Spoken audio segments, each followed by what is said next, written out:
Bien, para el siguiente tema vamos a analizar el método de repeticiones para el desarrollo de la fuerza rápida. Aquí lo que se va a recomendar es una serie de ejercicios que van en este sentido, como ya habíamos comentado.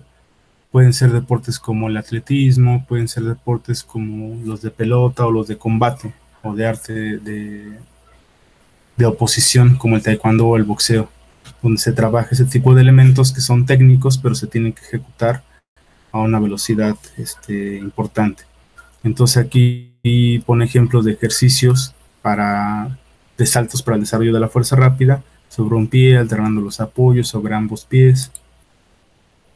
Aquí vienen ejemplos con lanzamientos para el desarrollo de la fuerza rápida, que pueden ser balas, piedras, pelotas medicinales y pesos diversos de los implementos se recomienda. Después tenemos conjunto de ejercicios en pendiente para el desarrollo de la fuerza rápida, quiere decir en una inclinación, trabajarlos en una inclinación, que son estos ejemplos, y el entrenamiento pliométrico, que es uno de los entrenamientos propuestos por Yuri Verkhoshansky, que son reconocidos por los beneficios que tienen para el desarrollo de la fuerza explosiva y de la fuerza potencia, si lo combinas con la fuerza submáxima y máxima. El concepto de pliometría, según diversos autores, es la acción de estiramiento, acortamiento muscular en un periodo lo más breve posible. Aquí Cometti tiene otra propuesta y Yuri Verkhoshansky, que es el autor del método, dice es un método de estimulación mecánica con choques con el fin de forzar los músculos a producir tanta tensión como sea posible. Y lo que se debe cumplir es este principio. Elementos que constituyen la contracción pliométrica es una fase excéntrica, una fase isométrica muy corta y una fase concéntrica. Y la influencia fisiológica de los ejercicios pliométricos es aumento de la capacidad elástica contractil del músculo y aumento de la capacidad refleja del músculo.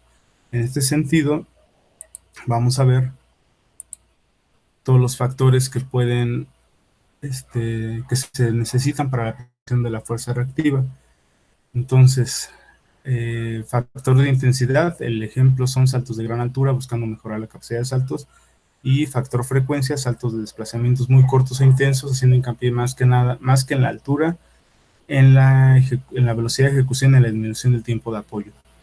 Que esto es con énfasis en la fuerza reactiva. Lo que se busca siempre es que haya muy poco tiempo de contacto con el piso. Cuando hablamos de saltos de profundidad, a lo que se refiere es hacer saltos dejándose caer desde un banco pliométrico. Y para esto se tienen que tener algunas consideraciones como estas. El atleta no posee una buena preparación muscular, se puede llegar a dañar a largo plazo, entonces ya tiene que haber una fase de adaptación anatómica previa o de maduración. No es recomendable trabajarlo con niños o con atletas principiantes. Para su efectividad es necesario que el atleta haya logrado el doble de su peso en sentadilla antes de someterlo a este tipo de ejercicio. Este punto número 2 es un concepto que viene tomado del libro de superentrenamiento de Yuri Verkhoshansky, donde dice que tú debes de poder levantar 2 veces tu peso corporal en sentadilla.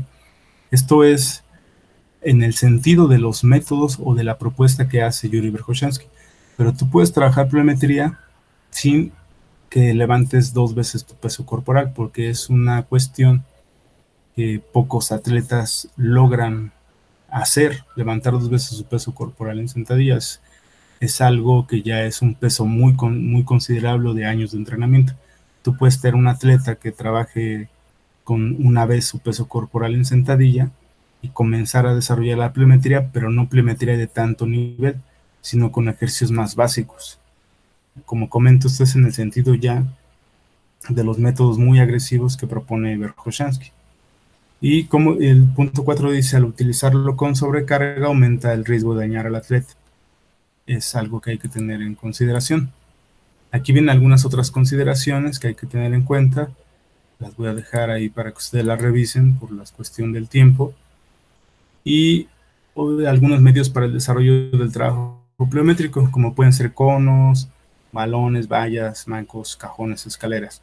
Aquí vemos el ejemplo como también se puede trabajar la pliometría para el tren superior, haciendo algunos saltos, y siempre y cuando se cumpla el principio de una fase excéntrica, una fase isométrica muy corta y una fase concéntrica rápida, se va a influir sobre el desarrollo de la fuerza explosiva.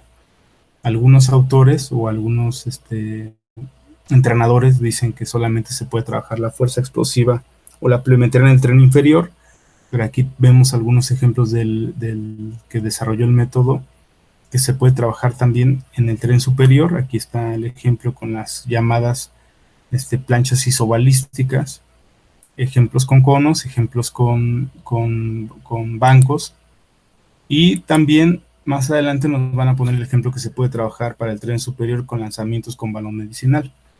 Aquí vienen algunos otros ejemplos con diferentes alturas, saltos en el lugar,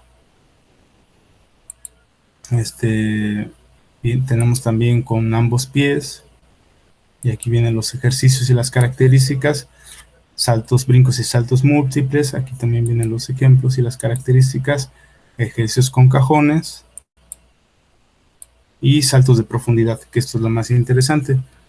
Aquí hay un factor que es conocido por el autor argentino Anselmi, que le llaman el factor Q, y que es determinar cuál es la altura ideal de la cual tú debes de realizar tus saltos.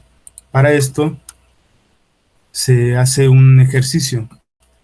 Se recomienda saltar de un banco, hacer un primer salto y a continuación despegarse lo más rápido o lo más alto posible.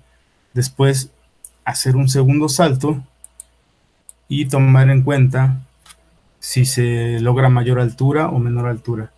Aquí lo tenemos y dice cómo determinar la altura inicial máxima según Chu del 92, y dice: desde una altura inicial de 45 centímetros, si la segunda medición no supera la primera, se debe disminuir la altura del cajón. Y si la segunda medición supera la primera, entonces aumenta la altura inicial del cajón. La altura óptima es aquella donde se obtiene la saltabilidad vertical máxima.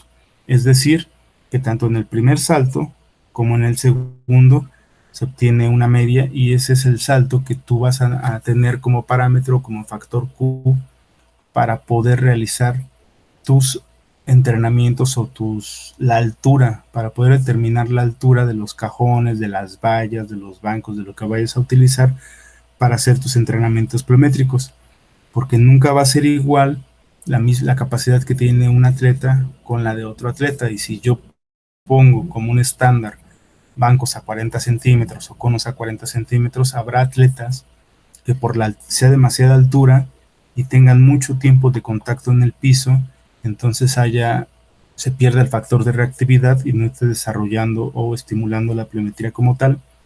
Y caso contrario, atletas que la altura sea muy baja y tampoco estés generando algún estímulo para que haya una adaptación más allá de la capacidad que ya tiene. Entonces esto se tiene que tomar de manera individual, y es uno de los errores que se comete generalmente cuando trabajas la pliometría y pones bancos para todo el mundo con la misma altura, aunque los atletas tengan diferente capacidad. Ya después tú puedes todas tus mediciones tomarlas en tablas, en algunos programas que existen de Excel o algunos software como Kinovea para hacer análisis de las alturas o hacer correlaciones con algunas poblaciones y obtener algunas normas de evaluación, tener algunos estándares en función del deporte y saber cuánto es un buen salto para qué tipo de deporte o para como un indicador de selección de talentos. Después aquí tenemos una propuesta del mismo autor para la planificación de los ejercicios pliométricos. En cuanto al volumen de saltos que se deben de realizar, tenemos las etapas principiante, nivel medio y avanzado. Para la preparación general, esto de acuerdo al modelo de Matveyev de periodización del entrenamiento, y para la preparación especial, aquí está la propuesta de saltos que se debe de realizar. Y en este mismo sentido, aquí para que ustedes lo revisen, tengan la información, hay para 14, 16, para 16, 18 y de 18 años en adelante. Entonces de esta manera ustedes ya pueden analizar la propuesta. Aquí están algunos otros ejemplos de los saltos frontales para la fuerza reactiva. Tenemos ejemplos de los saltos o de la caída vertical. de los bancos, trabajos laterales sobre un banco.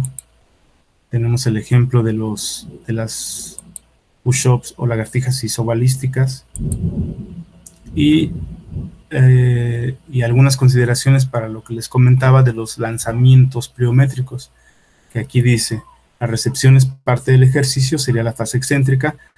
A mayor espacio del recorrido, el implemento antes del lanzamiento se genera mayor fuerza reactiva, que sería la parte de isométrico muy corto, y el implemento que se recibe debe de lanzarse en el menor tiempo posible para una fase concéntrica, y en ese sentido se cumplan los 3 parámetros del trabajo pliométrico. Hasta aquí vamos a terminar este tema y para pasar al último tema.